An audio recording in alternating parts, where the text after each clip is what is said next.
All right, welcome everybody. Welcome to our new KSS after a couple of weeks of hiatus from the UX team. We're back with another KSS session. Hopefully you find this informative. Hopefully you find this interesting and you might be able to use it not only in things involving product, but in other endeavors as well. Today we want to talk about how to conduct user interviews. User interview is pretty an essential part of doing a user research. So you need to be able to articulate and you need to be able to get proper data for your product and what you're doing. So that way you can make proper decisions based on that. So first of all, what is this user interviews? What's the purpose of it? User interviews are typically performed with the potential users of a design or a prototype or an idea as part of an ideation phase or during early concept development. Now, that part of it says that regarding phase of the during early concept development is a little bit arbitrary because you can do user interviews throughout the whole process. But general term, this is what it means. You prepare a number of topics to cover and record it, record what is said in the interview and analyze the conversation after the interview. You ask the user certain questions, you gather certain data, you make a decision based on that data. When can we do user interviews? We can do it at all stages. Ideation stages, which is where you find the people who have problems that fit the idea.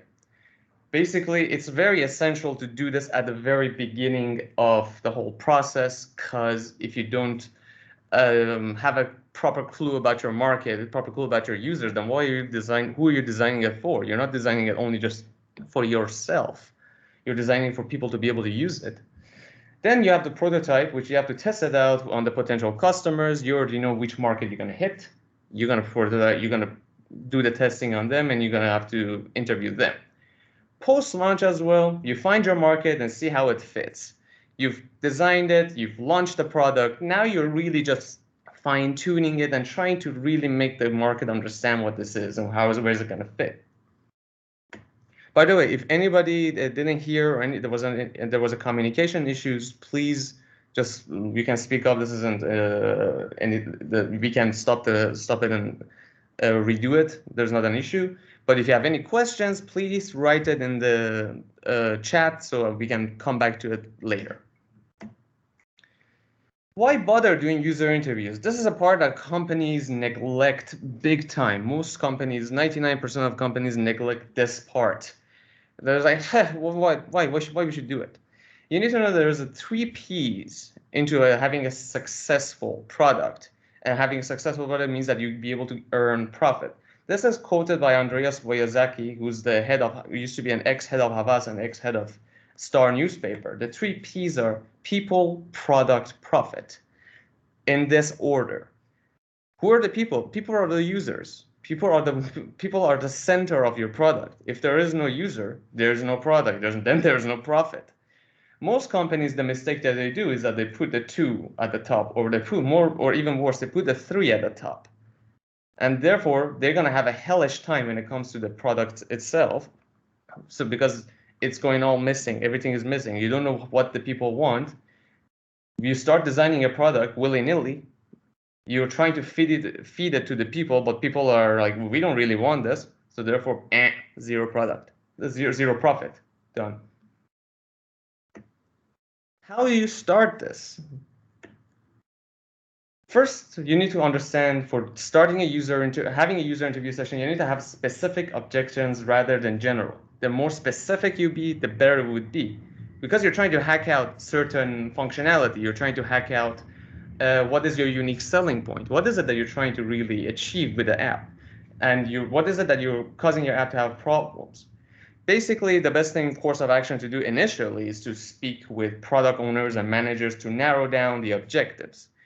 It's very important for everybody to be on the face of this, on the 3 P's, to make sure you're trying to push out something that is really far more user-oriented, so it doesn't affect the rest of the journey you're going to have throughout the product development. So you're going to set up the specifics so you know what the goal is when you go to the interview. You're not going to go talk about the entire application. Maybe you will sometimes after lunch. But what you're going to do is that you're going to be like, all right, we have a certain unique selling point, and I want to see if this unique selling point for this application, like, I don't know if it's a streaming application, are people going to like it? Are people going to like monthly subscription? You're going to base all the goals and the interview around the monthly subscription. This part, recruiting participants. Now, that part is the trickiest part. Some companies just hand it out to outsourcing companies like usertesting.com or userinterviews.com, and what you will gain from that is basically you have some limited, they're not bad, but you have a bit of a limited option when it comes to the data you're going to collect.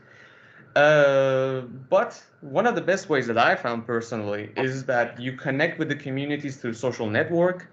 You be an active member within those communities, so you're not really faking it. For example, if you're part of a yoga class or a part of a yoga group and you're having a yoga application, you can't just jump into a Facebook group that is yoga oriented and say, hey guys, I want to do this. Try to be active to kind of get a sense so you're not, people don't think you're faking it. The worst thing you can do is to fake it. People are just gonna like ditch you.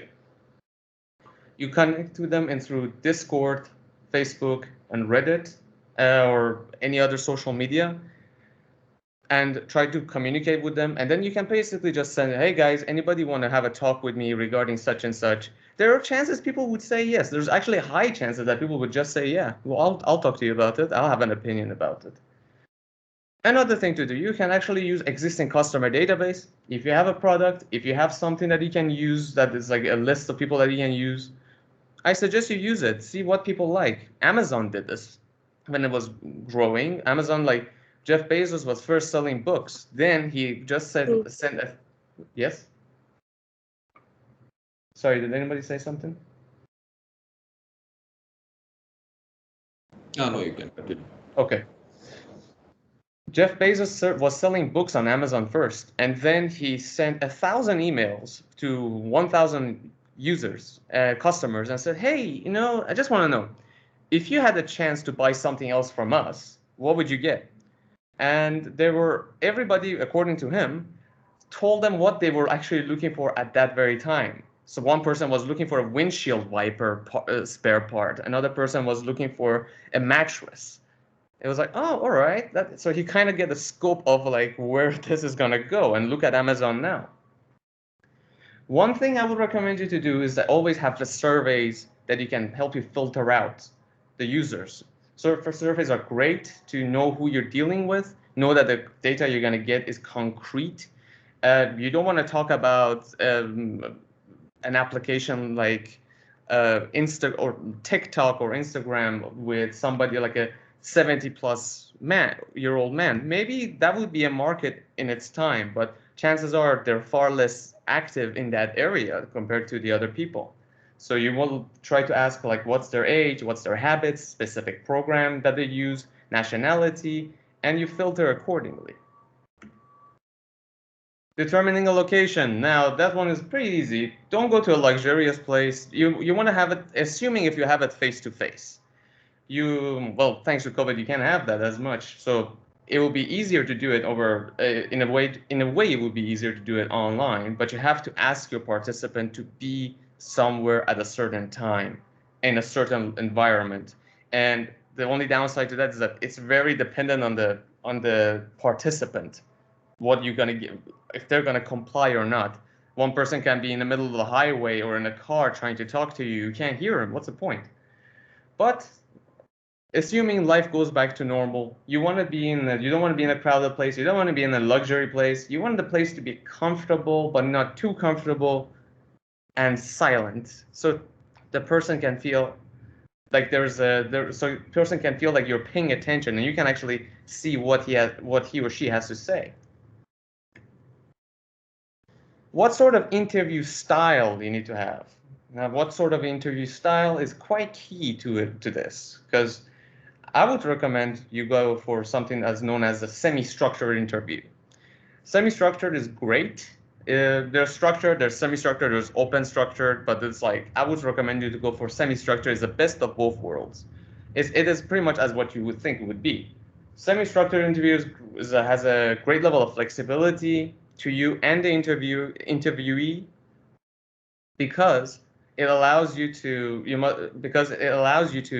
go off the tangents and not be too strict on what the user is trying to say. So if the user has a thought, or it reminds of a certain part of the app, reminds them of something, or something that could be quite crucial to you, you can allow him to go and explore that idea, and you explore it with him. But because of the semi-structured dynamic, you can actually easily bring it back to the main journey that you have in mind. So here are the 4 keys that you need to have for semi-structured. You must have the basics of what you want to ask. Know the journey you want the interviewee to take. So you be guiding and not it guiding you. You need to be able to guide the interview. Allow to go off on tangents. It's a fantastic way to just explore new ideas. Maybe you have a moment of clarity, be like, oh, I got it. This is what I want. And always come back to the main course. Now, the major part of this is to how to ask questions. This is the part that people will have more problems with. This is a problem that it actually comes down to having a proper communication with the other individual. How to ask questions. You need to ask open questions. Don't ask anything that is too bizarre or too strict.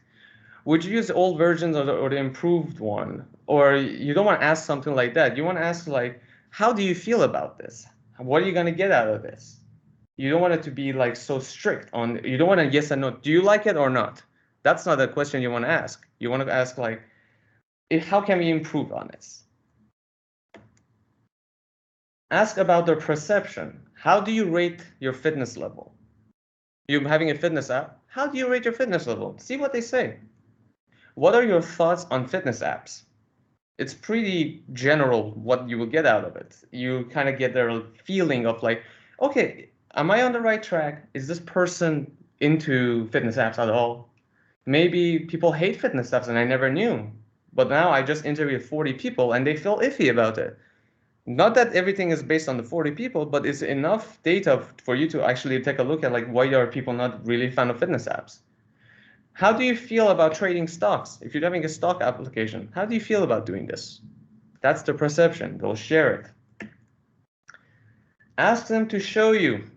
You don't want to ask them, you don't want to let them talk to you. Show me how you did that. Show how you find that. Something like that. Don't let them like, if you're like, well, you know how I do this is if you let them just verbally speak to you, you're not going to have as much insight to it. Let them guide you through how they do it. 99% of the time, they would love to show it to you how they did it. Show me how you sent an email, and they'll just show it to you. Don't let them speak only about it. Talk about what is real and be specific. Avoid hypothetical generalization. People think, everybody wants, I always. Ask for recent and more personal examples. Those things that if somebody think like, if you let the person goes like, you know what the society needs? Well, the thing is, not everybody knows what the society needs. We know what is wrong with this thing in this culture. Don't let them go of that, because it just goes off to this very open, on 99% of the time on not proper basis. It's just gonna go nowhere for you. So avoid that. Stick with specifics. Stick with what you want to know. Stick with what's something that this user himself personally know. Talk less, listen more. You're there to listen to them, not yourself. You don't want people. I've had this experience doing user interviews, and my colleague, who was also an interviewer, who was going off this rant basically for like 5 minutes, and the interviewee never really spoke a word. My colleague was saying something only for himself to hear it. You don't want that. You're there to you're paying an incentive to hear the other individual talk. Let them talk. Let them guide you. Take notes after or write bullet points. See how this is Mark Cuban from Shark Tank. How he's like listening, but then he just takes a small point and goes back to listening. You do not want to be this. during an interview. You do not want to be like this, not paying attention. The user will be like, why is he like not even looking at me? What the hell is this? Why is he like always like looking down? It's gonna feel uncomfortable. Especially if you're gonna go like, oh, can you hold up? I need to finish this sentence. That is a big no-no. Person's not gonna feel comfortable. What you want to do is that have bullet points to guide you, and you're gonna record the interview. You're gonna let them. You're recording the interview, so you're gonna listen back to it again to transcribe it or to find something that you haven't picked up on yet. And respect their time. You need to respect their time. Know when the time is up. Know when it's over. You don't want to hold them for longer than they should, because then they're gonna hate you. You don't want that to happen. Once it's over, once you feel like you've got what you needed, and the person is like, you feel like, all right, this is the end of the bottom of the pan, let it go. Let the person finish the work and let the person go off and give them an incentive, thank them for their time, do a recap, and finish the meeting. Things to avoid. Now, most people don't avoid 99% of these things, but we have to really be cautious about it. Don't pitch your app. Never pitch it. You're not there to pitch it. This is an amazing app. We have this idea for this application that is just going to blow your mind away. It's going to actually take on Netflix and Twitter at the same time. And you're just going to ramble on and on and on. And the other person will be like, okay, all right. And also you're going to clutter the other person's mind with all your information. And it's going to cause him to maybe have a bias towards the application because of the amount of information that you just crammed into the person's brain. Don't intimidate the interviewee. Never do that. That's another incident that happened.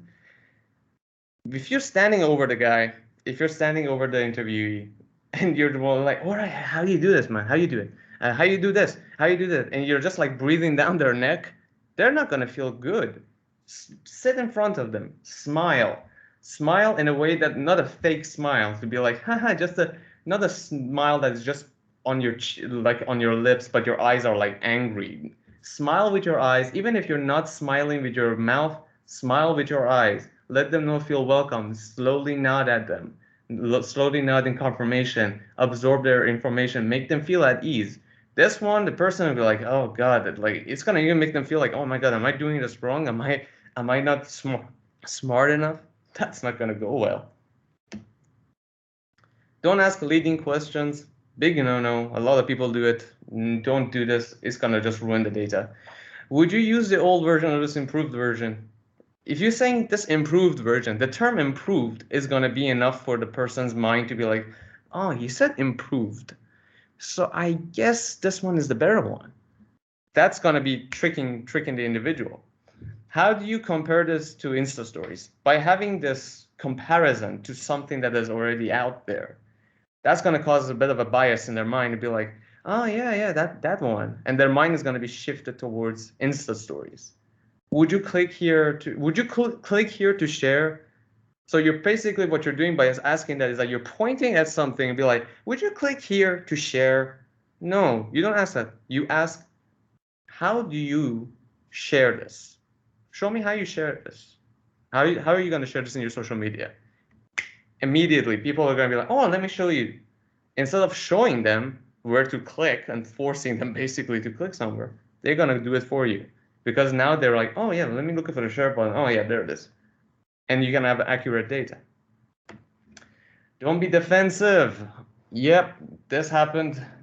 Not fun to watch this go down, especially if like a product owner sometimes get involved in the user interviews. And they say like, oh, I'm always open for feedback. Please tell me what you think about this. And then the second somebody says a bit of a criticism towards the application during the interview, then it's like they get defensive and they actually like bash the other person in a sense. Not like it really a bash, but it's almost like they were like, oh no, you see, the problem is that it's because this application, we designed it in this sort of a weather and it caused this kind of a look, and it's like blah blah blah. The interviewee doesn't care about how it happened. That's what the interviewee felt about the app, and that is just. It doesn't matter what you were thinking about it. It means that what you were trying to do, it failed. Take it, Move on, try to change it. Don't have an argument. Don't try to get back at the interviewee. It's over. Yeah. Don't ask about the future. Never ask about the future. Nobody knows what will happen in the future. Would you pay for it? Those are the three questions that comes up from product design. Would you pay for it? Would you use this in the future? Nobody knows what they're going to use it in the future or not. How much will you pay for it? Still, nobody knows. Hypothetical stuff. Leave it alone. Nobody cares. Don't do this. It's going to ruin the data. As good as it may sound, it doesn't serve the data anyway, in any possible way.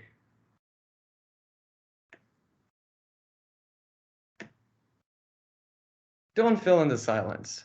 A lot of people have this issue in general, in and out of life. They just have the problem with silence. When you ask a question and there's some silence in the middle, people try to immediately explain the question further, be like, what I meant by this question is blah, blah, blah, blah, blah. No, don't. Let the user think. Ask your question. Don't fill in the silence. Look at how they're going to react. Look at their body language. All these cues are going to be there for you to see. If the person just kind of goes, like his eyes roll up to the top of his head, like looks up to the top right, as if he's trying to remember something. You can pick on that. Most people, when they want to remember something, they look at top right of their head. So you can pick on that, and later maybe ask like, what does that make you think about? What did that brought to your mind? Have you experienced anything from this in the past? That's going to be gold for you to capture. Don't be desperate for information. It will come when it comes. No worries. Avoid corporate jargon. Now, 99%, not 90%, I would say 90% of people have no clue what agile means. So if you go to an interview, you'll be like, hey, yeah, we practice agile methodology here. We're very agile and we do scrums and stuff. Nobody knows. The interview will be like, what are agile?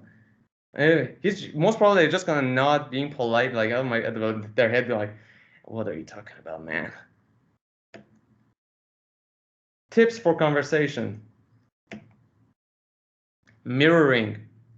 Now this one is pretty essential in a way, not an essential way, but it's a very important point that you can actually use throughout even your life. Repeat a crucial point of the sentence in a question form.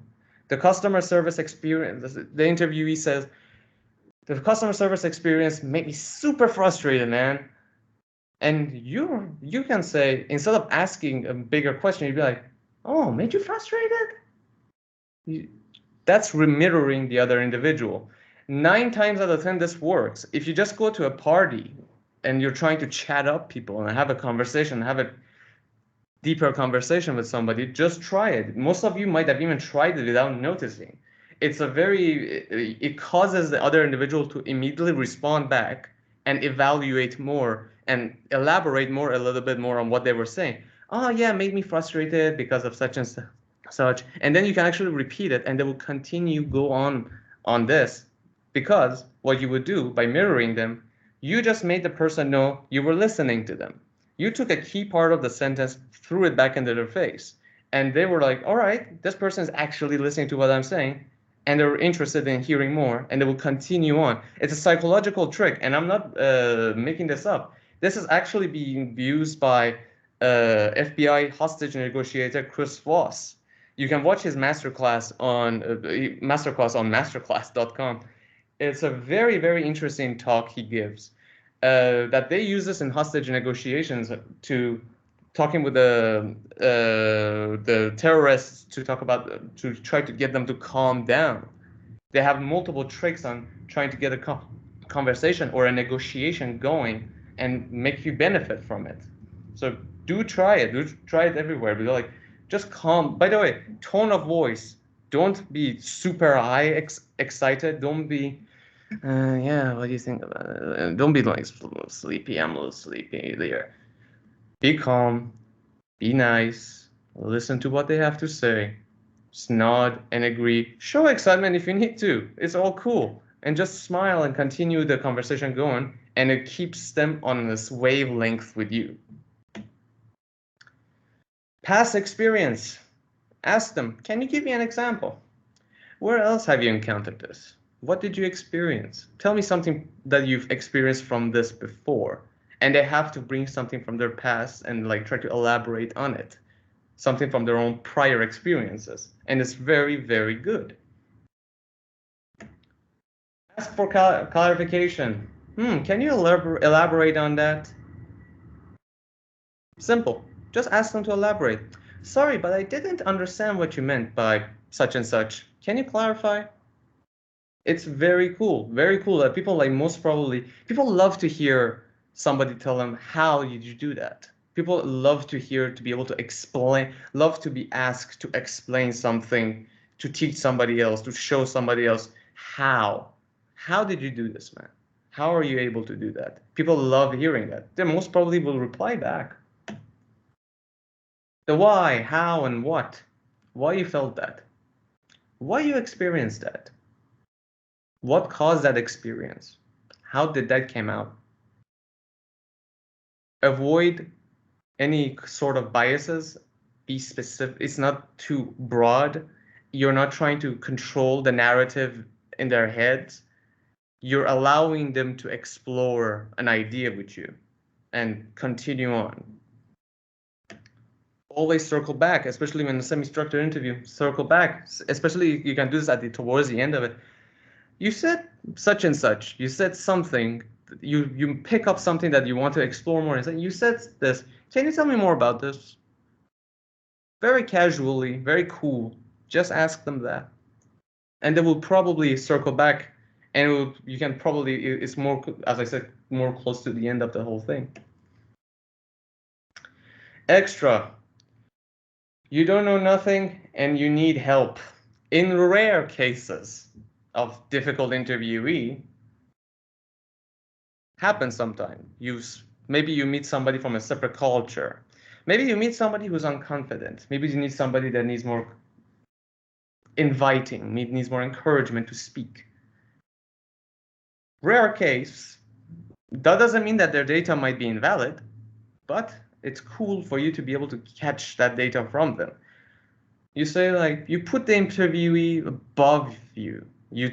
So now, like, it's in a way, make him feel that they're the one that's controlling the narrative. They're the one that are teaching you something. It goes back to how and why. And pretend to be frustrated. Pretend to be frustrated, like man, like I've tried this. Somebody who wasn't really, he was more shy. I spoke with an individual who was a very introvert and an extremely shy person. And wasn't really responding during an interview. This was a face-to-face interview, which really works. I just pretended I'm frustrated. I was like, man, I'm not sure about this application. This is a rare case, by the way. It's never really good to go off this way, but do try it. Be like, man, I'm pretty frustrated with this application, to be honest with you. I don't have any stakes in this, but I'm really trying to make this work, and my boss is breathing down my neck. Can you just help me out with this? Like, tell me what you think about this. But then you just switch back into the questions that you're trying to ask. So the person thinks like they're helping you out. The person, like, it kind of alarms them. It could actually kind of contaminate the data in a bit. But this is, again, a rare case. You need to be prepared for it. If somebody is not responsive, you try to get the information out of them somehow. And you're giving them an incentive, most probably, to so you try to make it work for you. And the thing is, when you give an incentive, some people just there for the incentive, but these tricks needs to be able to kind of peel back that layer, like, I'm here for a job because you said you give me $20, I'm doing this. You need to peel that away and make them feel like a partner, and it's like, hey man, can you help me out in this? Can you help me out make this work? Yeah, you see my boss is sitting there, and just like, I really need to be able to tell him something about this. Not fantastic idea, but works in these rare cases. Further readings, do check out User Research by Stephanie Marsh, and Interviews and Qualitative Research by Nigel King, Christian Horrocks, and Joanna Brooks. And last one, which is a great one, do recommend you guys to read Interviewing Users, How to Uncover Compelling Insights by Stephen Portugal. I would have loved to be able to cover up something regarding interview analysis, but that's a major subject. It's probably gonna take about another 45 minutes by itself. So maybe for our next KSS interview, in KSS session, we'll be able to do the data analysis for user interviews. That's all. Thank you for listening, guys. We're open for questions.